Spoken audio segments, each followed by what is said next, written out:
வணக்கம். ஏஐ உலகத்துல இப்போ ஒரு பெரிய போட்டியே நடந்துட்டு இருக்கு. ஒரு பக்கம் இன்டர்நெட்டையே ஆட்டி படைக்கிற ராட்சத மொழி மாதிரிகள், அதாவது எல்எல்எம்ஸ். இன்னொரு பக்கம் பார்க்க சின்னதா இருந்தாலும் ரொம்பவே சக்தி வாய்ந்த சின்ன மொழி மாதிரிகள், அதாவது எஸ்எல்எம்ஸ். சோ இந்த ரெண்டுக்கும் நடுவுல நடக்கிற இந்த வன்பொருள் போட்டியில ஜெயிக்க போறது யாரு? வாங்க இந்த சுவாரஸ்யமான களத்தை நாம கொஞ்சம் விரிவா பார்க்கலாம். ஆமா, ஏஐன்னு சொன்னாலே பெருசா இருந்தாதான் பெஸ்டா? இந்த கேள்விதான் நம்ம இன்னைக்கு முழுசா அலச போற விஷயத்துக்கே அடித்தளம். ஒரு மாடலோட சைஸ்க்கும் அதோட திறனுக்கும் உண்மையிலே என்ன சம்பந்தம்? வாங்க தெரிஞ்சுக்கலாம். சரி, முதல்ல இந்த போட்டியில ஒரு சைடுல இருக்கிறவங்கள பத்தி பார்ப்போம். நாம எல்லாருமே கேள்விப்பட்ட, பயன்படுத்துற எல்எல்எம்கள். அதுங்க எப்படிப்பட்டது, அதோட பலம் என்னன்னு பார்க்கலாம். நீங்க தினமும் யூஸ் பண்ற சாட்ஜிபிடி மாதிரி சாட்பாட்கள் இருக்குல்ல, அதுக்கெல்லாம் பின்னாடி இருக்கிறது இந்த மாதிரி பெரிய மாடல்கள் தான். கிட்டத்தட்ட இன்டர்நெட்ல இருக்கிற எல்லா தகவலையும் வச்சு இதுக்கு ட்ரைனிங் கொடுத்திருக்காங்க. இந்த எல்எல்எம்கள் எவ்வளவு பெரியதுன்னு கொஞ்சம் யோசிச்சு பாருங்களேன். நூத்துக்கணக்கான பில்லியன்ல ஆரம்பிச்சு இப்போ 2 ட்ரில்லியன் பாராமீட்டர்ஸ் வரைக்கும் போகும்னு சொல்றாங்க. அடேங்கப்பா, இது நம்ம மனுஷ மூளையில இருக்கிற நியூரான்களை விட கூட அதிகம். சரி, இப்போ இதுக்கு ஒரு மாற்று வந்திருக்கு. அதுதான் இந்த சின்ன மொழி மாதிரி, அதாவது எஸ்எல்எம். இது இப்போ ரொம்பவே பிரபலமாகிட்டு வருது. இது ரெண்டுக்கும் இருக்கிற முக்கியமான வித்தியாசமே அதோட சைஸ் தான். ஒரு எல்எல்எம் ஒரு பெரிய லைப்ரரி மாதிரி நினைச்சுக்கோங்க. அப்போ எஸ்எல்எம் அப்படிங்கிறது ஒரு குறிப்பிட்ட விஷயத்தில் உள்ள ஒரு ஸ்பெஷலிஸ்ட் புக் மாதிரி. அப்போ ஏன் இந்த 70 பில்லியன் கணக்கு? அது ஏதோ மேஜிக் நம்பரா? அப்படிலாம் இல்ல. இந்த அளவுல இருந்தாதான் ஒரு மாடலை ஒரே ஒரு ஜிபியூல ரொம்ப திறமையா இயக்க முடியும். பாருங்க, இதுதான் வன்பொருள் உலகத்துல ஒரு பெரிய புரட்சியை உண்டாக்க போகுது.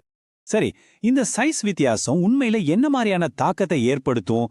ஸ்பீட், பெர்ஃபார்மன்ஸ், நாம எப்படி பயன்படுத்துறோம்னு எல்லாத்துலயும் இது என்னென்ன மாற்றங்களை கொண்டு வருதுன்னு பார்க்கலாம் வாங்க. இந்த டேபிள பாருங்களேன், நல்லா புரியும். எல்எல்எம்கள் கிட்ட உலகத்துல இருக்கிற எல்லா அறிவும் இருக்கும், ஆனா கொஞ்சம் மெதுவா வேலை செய்யும். ஆனா எஸ்எல்எம்களோ சின்னதா இருந்தாலும் ஒரு குறிப்பிட்ட வேலைக்கு மின்னல் வேகத்துல கச்சிதமா வேலை செய்யும். ஆனா எஸ்எல்எம் கிட்ட ஒரு சூப்பர் பவர் இருக்கு. அதுக்கு பேர் தான் குவான்டைசேஷன்.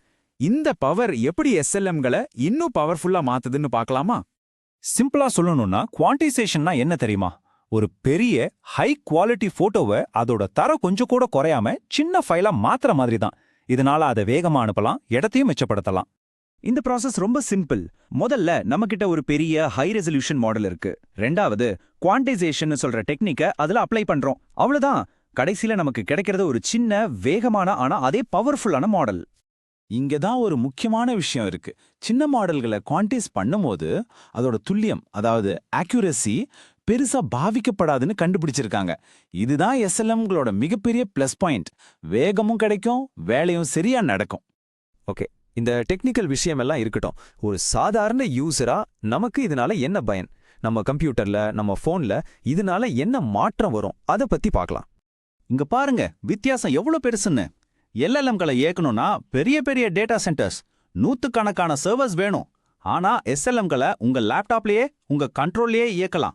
இதுதானே உண்மையான சுதந்திரம். குவான்டைசேஷனோட அல்டிமேட் பவர் இதுதான் பாருங்க. சில எஸ்எல்எம்களுக்கு ஸ்பெஷலா ஜிபியூ கூட தேவைப்படாது. உங்க கம்ப்யூட்டர்ல இருக்கிற சாதாரண சிபியூவே போதும். நினைச்சு பார்க்கவே ஆச்சரியமா இருக்குல்ல? சரி, இவ்வளவு விஷயங்களும் ஏஐயோட எதிர்காலத்தை எப்படி மாத்தப் போகுது? நாம முக்கியமா தெரிஞ்சுக்க வேண்டியது என்ன?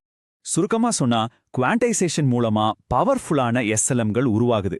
இதனால சக்தி வாய்ந்த ஏஐ இப்போ எல்லாருக்கும் கிடைக்கிற மாதிரி ரொம்ப பாதுகாப்பானதா, திறமையானதா மாறிட்டு வருது. அதாவது ஏஐ இனிமே பெரிய கம்பெனிகளுக்கு மட்டும் சொந்தம் இல்ல, அது நமக்கும் சொந்தம். அப்ப யோசிச்சு பாருங்க, இவ்வளவு சக்தி வாய்ந்த ஏஐ நம்ம பாக்கெட்லயே இருந்தா நாம அடுத்து என்னவெல்லாம் உருவாக்க முடியும்? ஒவ்வொருத்தருக்கும் ஒரு பர்சனல் அசிஸ்டண்டா? மருத்துவத்துறையில ஒரு புரட்சியா? இல்ல படிப்புல ஒரு புதிய மாற்றமா? சாத்தியங்கள் எண்ணில் அடங்காதவை. நீங்க என்ன நினைக்கிறீங்க?